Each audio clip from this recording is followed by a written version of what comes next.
Hello students, आज हम अपना नेक्स्ट यूनिट स्टार्ट करने जा रहे हैं जो थर्ड यूनिट है, जिसका नाम है classification of elements and periodicity in properties.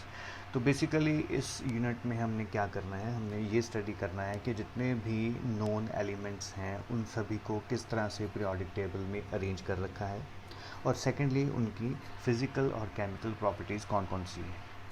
ठीक है, तो ये सब कुछ पढ़ने से पहले हमें एक लॉ पता होना चाहिए, वो है मॉडर्न पीरियोडिक लॉ।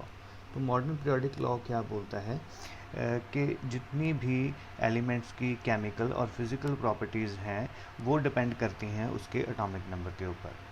तो अगर हम इसे स्टेट करें तो किस तरह से करेंगे, physical and the chemical properties of the elements are the periodic function of their atomic numbers.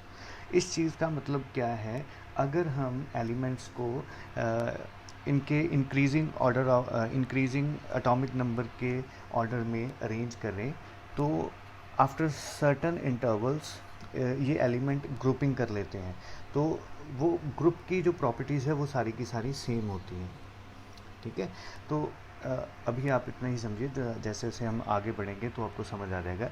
तो इस चीज़ का कॉज क्या है, जो ऐसे एक इंटरवल के बाद जो एलिमेंट्स आ रहे हैं उनकी प्रॉपर्टीज सेम आ रही हैं, तो उनका रीज़न क्या है, उसका एक पर्टिकुलर रीज़न कोई है। तो पीरियोडिसिटी जो वर्ड यहाँ पे पीरियोडिक है, पीरियोडिक का मतलब एक सर्टन पीरियड के बाद प्रॉपर्टीज सेम आ रही हैं। ठीक है, तो जो पीरियोडिसिटी है वो क्यों आ रही है, this is because of electronic configuration. ठीक है, इलेक्ट्रॉनिक कन्फिग्रेशन में क्या हो रहा है, ऐसा क्या हो रहा है कि उनकी प्रॉपर्टी सेम आ रही है। तो हम एग्जांपल लेते हैं पीरियोडिक टेबल में से। तो फर्स्ट एलिमेंट है हाइड्रोजन। तो हाइड्रोजन की अगर मैं कॉन्फ़िगरेशन लिखता हूँ तो बनती है 1s1, होपफुली सभी को पता होगा। सेकेंड एलिमेंट है हीलियम, तो उसकी क्या है 1s2। थर्ड एलिमेंट है लिथियम, तो लिथियम की atomic number third 1s2 2s 1s2 2s1। ठीक है, अब मैं ले रहा हूँ सोडियम। सोडियम की इलेक्ट्रॉनिक कन्फिग्रेशन क्या बनेगी, इसका 11 है 1s2 2s2 2p6, total 10 electrons हो गए एंड 3s1। उसके बाद ले रहा हूँ मैं पोटाशियम, यहाँ से मैंने लिया लिथियम देन सोडियम, अब ले रहा हूँ मैं पोटाशियम। तो पोटाशियम है एटॉमिक नंबर 19, तो ये बन जाएगा 1s2 2s2 2p6 3s2 3p6, total कितने हो गए देखिए, यहाँ तक हो गए 10, देन +2 12 +6 18, और उसके बाद क्या आएगा 4s1। ठीक है, तो यहाँ तक लेते हैं। तो इन सभी एलिमेंट्स की प्रॉपर्टीज़ सेम है। ये क्यों सेम आ रही हैं, तो इसका जो रीज़न है इसकी कॉन्फ़िगरेशन में ही छुपा हुआ है, बिल्कुल आपके सामने है।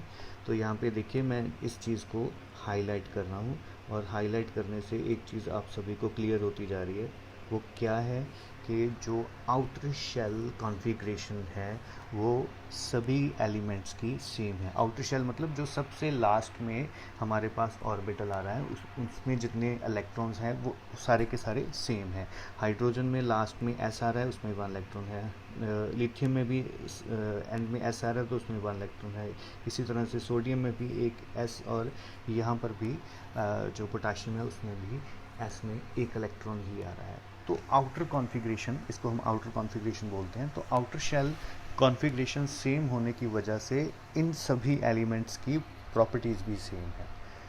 तो इन द नट शेल, जैसे जैसे हम किसी भी ऐसे ग्रुप में जाएंगे, ये जैसे बोरन के नीचे है, ये कार्बन के नीचे है, ये नाइट्रोजन के नीचे है, इन सभी में क्या है, क्या चीज़ कॉमन है कि एक ग्रुप में जो एलिमेंट्स आ रहे हैं उन सभी की प्रॉपर्टीज़ जो है वो क्या है, वो सेम है। ठीक है, तो प्रॉपर्टीज़ सेम क्यों है, क्योंकि उनकी कॉन्फ़िगरेशन जो है आउटर शेल कॉन्फ़िगरेशन वो क्या है, एग्जैक्टली सेम है। तो उसकी वजह से इनकी प्रॉपर्टीज़ भी सेम है। ठीक है, तो समझ आया कि इसका क्या कॉज है, जो पीरियोडिसिटी आ रही है प्रॉपर्टीज़ में उसका कॉज क्या है। तो उसका कॉज है उनकी same outer shell electronic configuration. ठीक है बेटा, तो आज हम इस लेक्चर में इतना ही करेंगे। Thank you.